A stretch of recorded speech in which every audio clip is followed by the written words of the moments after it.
Great to meet both of you. Thank you so much for taking the time today. I appreciate it. Thank Absolutely.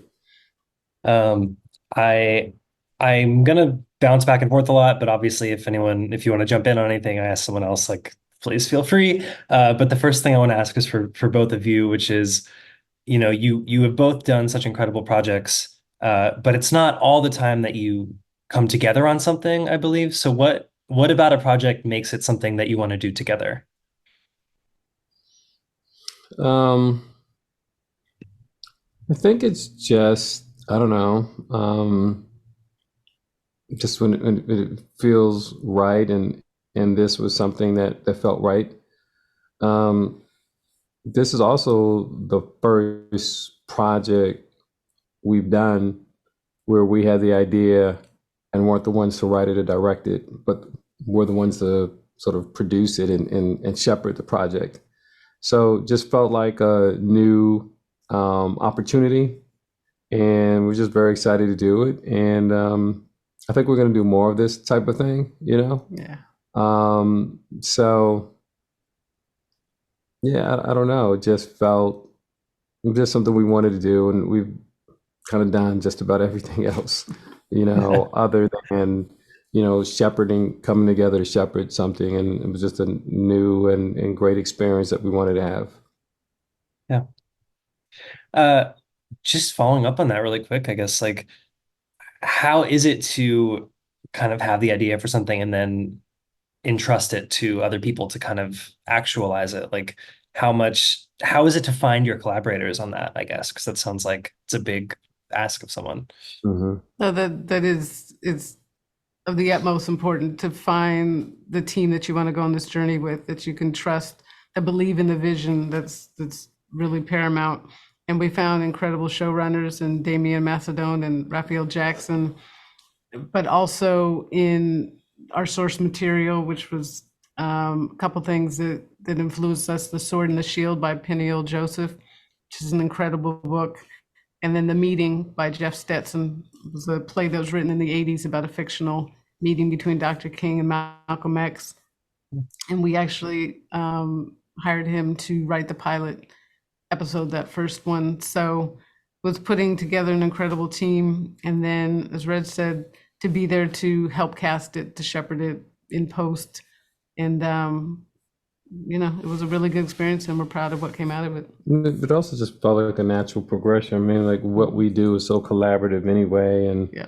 we when you're in a writer's room with people, it just felt like a natural evolution to what we've been doing for so long.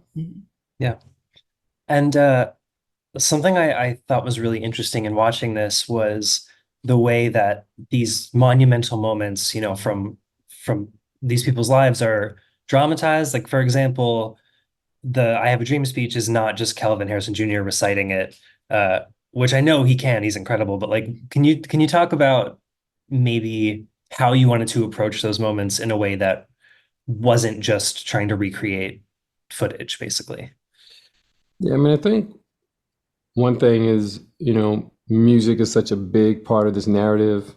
And Yeah. so we're definitely looking for opportunities to use music in a way that just kind of cut through to the emotion and the story.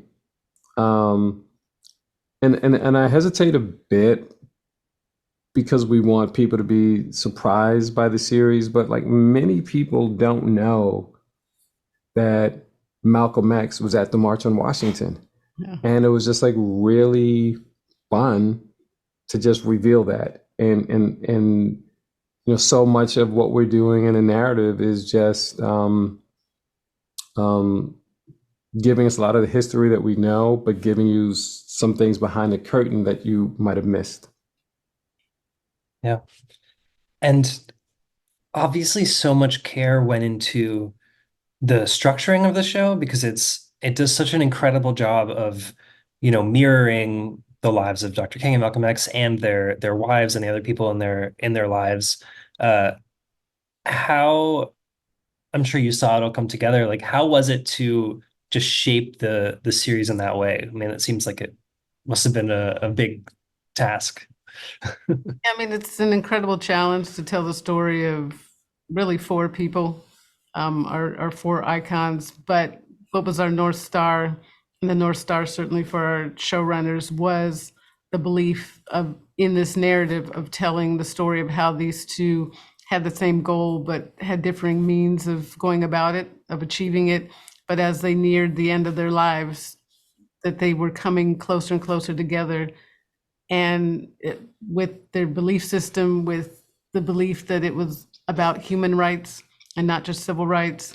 And so when you have that kind of structure that influences so much, and then we had an incredible, we called think tank, which before one word was written, we brought together scholars and religious leaders and activists and people who knew the four of our icons to just be in a virtual room together for a week and talk and share and debate.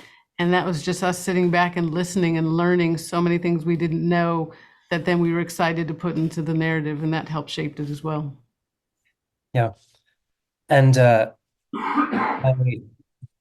Reggie, you mentioned the music. I wanted to ask quickly, like, it's also such a cool approach to, the way that some things are made very modern and then other things are kept very true to the times. Can you talk about kind of just finding that balance of, making things resonant now, while also being as accurate as possible?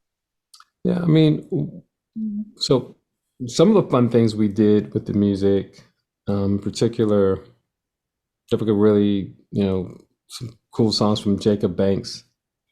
And this is a contemporary voice.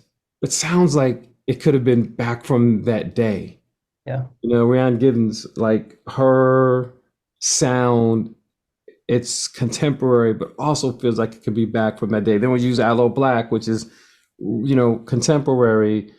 Um, and the sort of vision behind it is just to like accurately reflect the emotion of that scene. And if it feels like that should be a contemporary song to reflect it, it'll be contemporary. If it feels like it should be a period piece, it'll be a period piece, and what the music does in an exciting way is it bridges the gap between the civil rights movement and the hip hop movement. It just makes us all one. It's awesome. I think that is all I've got for you right now, but I thank you both so much for taking the time. It's such an amazing series. I'm excited for everyone to watch it.